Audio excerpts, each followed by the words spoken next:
We have one more lecture involving organelles, but this time we're going to talk about specialized structures, things that you don't find in every single type of cell. And the reason we're doing that is we want to be able to differentiate between plant and animal cells, and they do have some different organelles within them.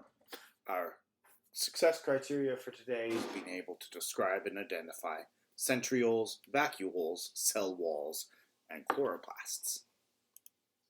So centrioles are found in many different types of cells, but plants don't always have them. They kind of look like licorice or maybe even pieces of pasta, and there's always two of them together. What the centrioles are for is they help genetic material separate during cell division. So they help to ensure that the DNA gets into each new cell that's being created. Vacuoles are kind of the other way around. They can be found in many different types of cells, but they're most common in plant cells, and they're not always present in animal cells.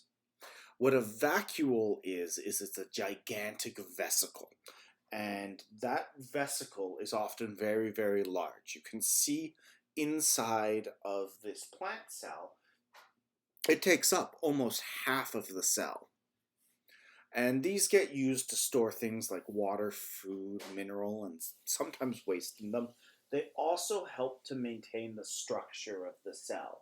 They help to build up enough pressure within the cell to ensure that it keeps its shape, which is really, really important in plant cells, which is why they have them.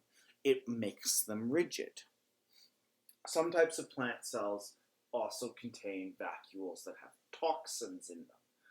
This helps make the plants poisonous, so that if something eats the cell, it breaks the vacuole as it gets broken down, and that can make the organism eating it sick or even kill it. Plant cells also have cell walls. So you'll find cell walls in plants, funguses, and some type of bacteria. The cell wall is different from the cell membrane. This diagram actually shows you how both are present within a plant cell. The cell membrane is present in all types of cells, no matter if it's animal, plant, or whatever. And that acts as the barrier between the cell and its environment. But what the cell wall does, it acts as a structural support. It's made up of these gigantic carbohydrates that we call cellulose. If you've ever cracked a crispy stalk of celery and you can hear that cracking sound, that's actually the cellulose in the cell walls breaking. It's the same reason that the vessels within celery are so stringy. So the cell wall isn't actually dividing the plant cell from its environment like the membrane. What it's doing is it's providing support and structure to the plant.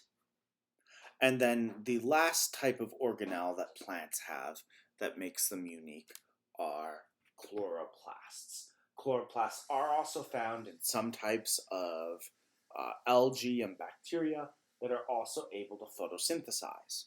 And what the chloroplast does is it's the way that the plant makes its own food.